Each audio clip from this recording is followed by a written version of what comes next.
En ce moment, la France traverse une véritable tempête politique. Le président est au plus bas dans les sondages, la colère monte dans la rue et le gouvernement semble paralysé.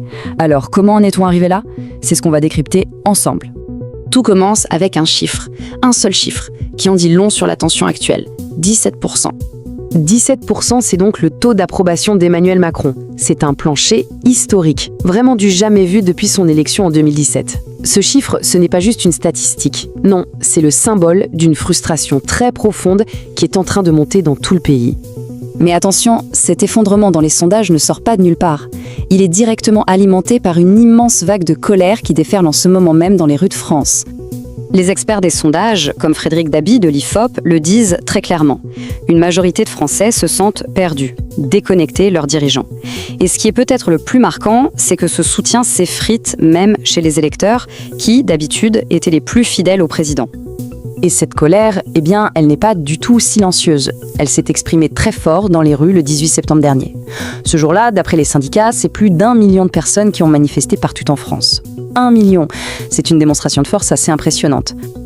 Alors, qui retrouve-t-on dans ces cortèges? Il faut bien comprendre que ce n'est pas un mouvement de niche, au contraire, c'est une coalition très très large. On y trouve des enseignants, des cheminots, du personnel hospitalier et même des étudiants. C'est vraiment tout un pan de la société qui est uni contre les projets du gouvernement. Justement, contre quoi proteste-t-il exactement? Le nerf de la guerre, c'est un budget d'austérité qui est au cœur de toutes les tensions. Et le voici, le cœur du conflit. 44 milliards d'euros, c'est le montant des coupes budgétaires que le gouvernement veut imposer. Un chiffre colossal que l'exécutif justifie en disant qu'il est absolument nécessaire de remettre de l'ordre dans les finances du pays. Et parmi les propositions les plus explosives, il y a des mesures qui touchent directement les gens au portefeuille. Par exemple, la suppression de 2 jours fériés ou encore le gel des pensions pour les retraités.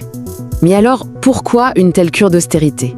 Pour le comprendre, il faut prendre un peu de hauteur et regarder le défi économique monumental auquel la France est confrontée, sa dette. La dette nationale de la France a atteint un niveau qu'on a du mal à se représenter, 3 600 milliards d'euros. C'est une véritable montagne de dettes, oui. Et pour bien saisir ce que ça représente, il faut faire une comparaison toute simple. D'un côté, cette dette de 3 600 milliards. De l'autre, toute la richesse que le pays produit en un an.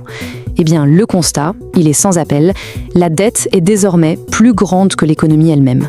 Et c'est ça qui crée cette pression énorme pour faire des coupes. Le problème, c'est que cette crise économique vient percuter de plein fouet une période de grande instabilité politique. Et ça, évidemment, ça rend la situation encore plus explosive. Si on regarde la chronologie, on voit à quel point tout s'est accéléré. Le 8 septembre, le gouvernement Bayrou tombe. Le lendemain, un nouveau Premier ministre est nommé.